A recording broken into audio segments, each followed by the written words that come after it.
හෙල්ලෝ space ෆෑම්. ඉතින් වසර ගණනාවක් තිස්සේ ලෝක ඇඟිලි ගනිමින් බලා සිටි ලෝ බලගතුම රොකට් එක ස්ටාර්ෂිප් රොකට් එක මීට පැය කිහිපයකට කලින් තම පළමු පරීක්ෂණ පියාසරය සිදු කළා. අපි දැන් කතා කරමු ලෝක ඉතිහාසයේ වැදගත් සංදිස්ථානයක් බවට පත් වුණ ලෝ බලගතුම රොකට් එක ස්ටාර්ෂිප් රොකට් එකේ පළමු පරීක්ෂණ පියාසරිය සිද්ධ වුණේ කොහොමද කියලා.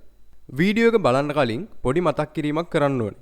මේ වීඩියෝ එක නිර්මාණය කරන මොහොතේදී SpaceX සමාගම විසින් ස්ටාර්ෂිප් පළමු පරීක්ෂණ පියාසරයේදී හරියටම මොකද්ද සිද්ධ වුණේ කියලා නිල වශයෙන් දැනුම් දීලා තිබුණේ නැහැ. මෙම වීඩියෝ එකේ අන්තර්ගත වන්නේ ඊට කලින් සොයාගත් කරුණු පමණයි.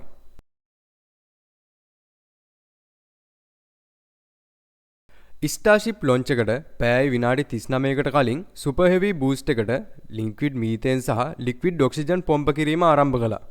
ඒ වගේම පැය විනාඩි 22කට කලින් ෂිප් එකට ලික්විඩ් මීතේන් ඉන්ධනත් පැය විනාඩි 17කට කලින් ලික්විඩ් ඔක්සිජනුත් පොම්ප කිරීම ආරම්භ කළා. ලොන්ච් එකට විනාඩි 27කට කලින් ෂිප් හෙඩර් ටැංක් එකට ඉන්ධන පිරවීම ආරම්භ කළා. විනාඩි 16කට කලින් රැප්ටර් එන්ජින් චිල් කියන අවස්ථාව සිද්ධ කළා. ලොන්ච් එකට තප්පර 30ක වගේ අඩු කාලයක් තියෙද්දී ලොන්ච් ඩිරෙක්ටර්ට සිද්ධ වුණා එකවරම රොකට් දියත් කිරීම පොඩි වේලාවකට කල් දාන්න. ඉතින් ටික වෙලාවකින් එක්වරම නැවතත් රොකට් ලොන්ච් එක සිද්ධ කරන්න T- වෙලාව පටන් ගත්තා. අභ්‍යවකාශ ක්ෂේත්‍රයට පිටු අලුතින් එක්කල ලෝ විශාලතම සහ බලගතුම ස්ටාර්ෂිප් රොකට් ලොන්ච් එක සිද්ධ වුණේ මෙන්න මේ විදිහටයි.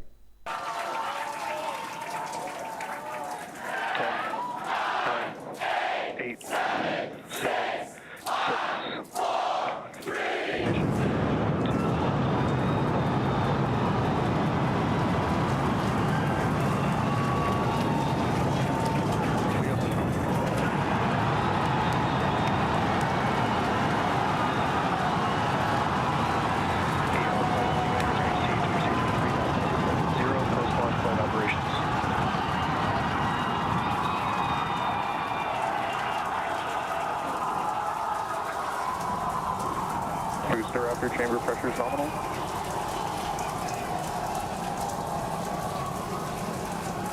T-plus 33 seconds into the test flight of the inaugural Starship vehicle.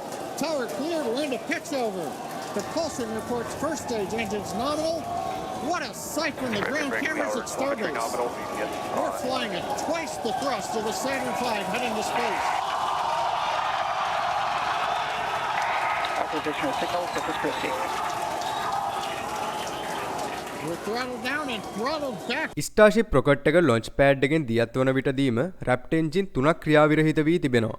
පැයට kilometre 450ක පමණ වේගයකින් ගමන් කිරීමේදී තවත් රැප්ටර් එන්ජින් එකකුත් පැයට කිලෝමීටර් 700ක පමණ වේගයකින් ගමන් කිරීමේදී තවත් එන්ජින් එකකුත් ක්‍රියාවිරහිත වුණා. මේ ක්‍රියාවිරහිත වූ රැප්ටර් එන්ජින් අපට පැහැදිලිව මෙන්න මේ ආකාරයට දැක ගන්න පුළුවන් වුණා. කොහොමුණත් ස්ටාර්ෂිප් රොකට් එකට පුළුවන් වුණා සාර්ථක ලෙස මැක්ස් Q ලක්ෂය පහු කරන්න. ඉතින් ඊට පස්සේ තමයි මේ කතාවේ දුක හිතෙන පරිච්ඡේදයට එන්නේ.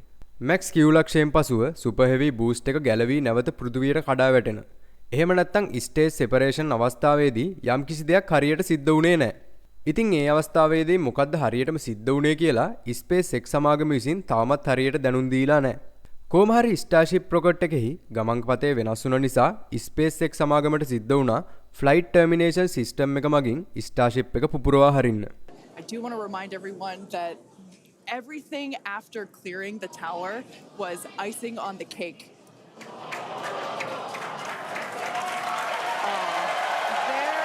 මම මේ කතා කළේ ස්ටාර්ෂිප් රොකට් ලොන්ච් එකේ නිල නොවන ආරංචි මාර්ග වලින් පැමිණි තොරතුරු පමණයි. ඉතින් මම SpaceX සමාගමෙන් නිසියාකාර තොරතුරු ලැබුණ ගමන් ස්ටාර්ෂිප් පළමු පරීක්ෂණ පියාසරයේදී මොකද වුණේ කියලා විස්තරාත්මක තොරතුරු සහිත වීඩියෝ එකක් අරගෙන එන්නම්. ඉතින් මේ වගේ ස්පේස් ඉන්ඩස්ට්‍රි එකේ අලුත්ම අප්ඩේට්ස් දැනගන්න දැන්ම subscribe වෙන්න අපේ channel එකට. search කරන්න FB එකේ space fam කියලා join වෙන්න අපේ Facebook group එකට.